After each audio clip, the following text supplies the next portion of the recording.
Hello guys, welcome to the channel MP8। और आज हम एक लीड को डेली प्रॉब्लम को डीप में समझेंगे और जो कोडिंग से डरते हैं उनका डर भी निकालेंगे। तो हमारी प्रॉब्लम स्टेटमेंट का नाम है count the number of consistent strings. तो पहले हम देखते हैं कि हमारी प्रॉब्लम हमें कहना क्या चाहती है। So you are given a string allowed. तो हमारे पास एक अलाउडेड स्ट्रिंग गिवन है जिसके अंदर जितने भी करेक्टर्स हैं वो सारे डिस्टिंक्ट हैं, सारे अलग अलग करेक्टर्स हमारे उस स्ट्रिंग के अंदर दिए गए हैं। और हमारे पास एक एरे है जो कि स्ट्रिंग्स का बना हुआ है जिसका नाम है वर्ड्स।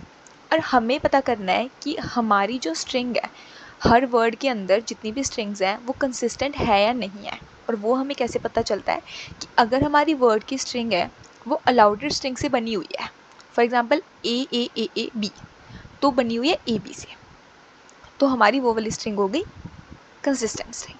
तो हमारा टास्क कितना सा है और हमें अलाउडेड स्ट्रिंग से मैच करके जितनी भी स्ट्रिंग्स बनती हैं उनका काउंट बताना है। तो पहले हम इसकी अप्रोच समझते हैं। तो अप्रोच के लिए हमें क्या करना है, हमें हर वर्ड की स्ट्रिंग के अंदर जितने भी करेक्टर हैं हम उन सबको मैच करवाना पड़ेगा अलाउडेड स्ट्रिंग के साथ। अगर वो मैच करते हैं तो वो हमारी कंसिस्टेंट स्ट्रिंग है, अगर नहीं मैच करते तो वो हमारी कंसिस्टेंट स्ट्रिंग नहीं है। और अगर कंसिस्टेंट स्ट्रिंग है तो हम उसका काउंट बढ़ा देंगे। तो सबसे पहले अगर मैं इसकी बहुत सिंपल अप्रोच की बात करूं तो हम नॉर्मल लूप से कर देंगे, लेकिन अगर मैं इसकी ऑप्टिमल अप्रोच की बात करूं तो हमें यूज़ करना चाहिए सेट, जिसमें हम अलाउडेड स्ट्रिंग को पहले से स्टोर करा के रखेंगे।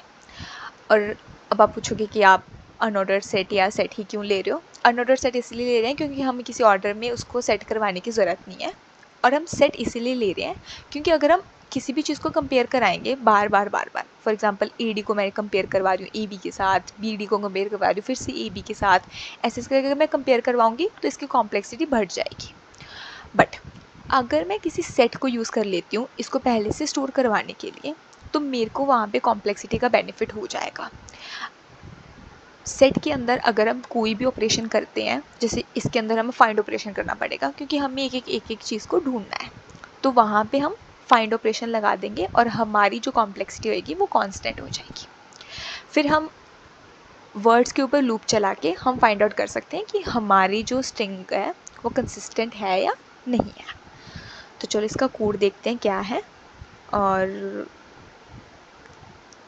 मैं इसका कोड C++ में लिख रही हूँ, ठीक है। आपको अगर किसी और चीज़ का भी, किसी और लैंग्वेज में भी कोड चाहिए तो वो मैं आपको डिस्क्रिप्शन में प्रोवाइड करवा दूँगी, राइट। तो सबसे पहले तो हम एक अनऑर्डर्ड सेट बना लेते हैं जो कि हमें चाहिए ही, और इसको हम कैर का बनाएंगे क्योंकि हम सारा काम करेक्टर के ऊपर कर रहे हैं। इसका नाम मैं अलाउ सेट रख देती हूँ, जिसको हम अलाउडेड सेट के लिए, अलाउडेड वाले ऊपर वाले जो हमें गिवन है उसके लिए चला रहे हैं हम। तो इसको स्टार्टिंग से लेके हमें एंड तक चलाना है। उसके बाद मैं एक काउंट वेरिएबल बना लेती हूँ जिसके अंदर हमें चाहिए कि हम अपनी कंसिस्टेंट स्ट्रिंग काउंट करते हुए चलेंगे। उसके बाद हमें एक लूप चाहिए जो कि हमारी वर्ड्स के ऊपर चलेगी।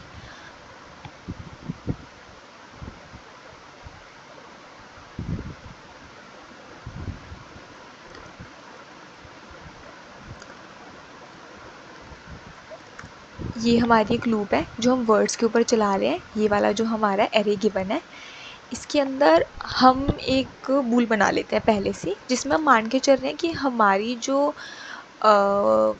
स्ट्रिंग है वो कंसिस्टेंट ही है पहले से ही।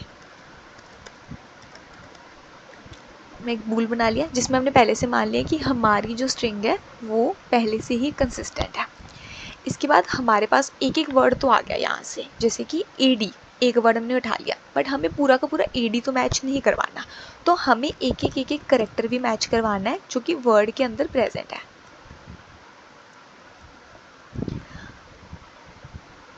इसके बाद हम देखेंगे कि हमारे अलाउडेड सेट के अंदर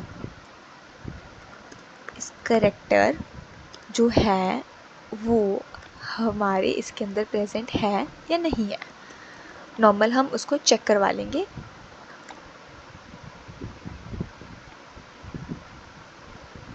अगर ऐसा नहीं है तो हम इसको फॉल्स कर देंगे और यहीं पे हम अपना काम रोक देंगे, हम यहीं पे ब्रेक लगा देंगे। और अगर ऐसा है और अगर इस कंसिस्टेंट ट्रू है तो हम हमारे काउंट को बढ़ा देंगे और रिटर्न कर देंगे काउंट को। Let's check that whether it's going to run or not.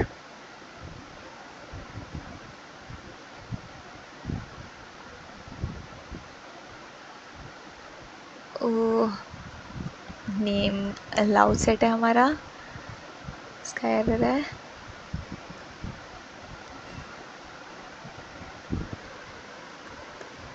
Sorry guys, allow set है, नेमिंग कन्वेंशन में थोड़ी सी इशू है।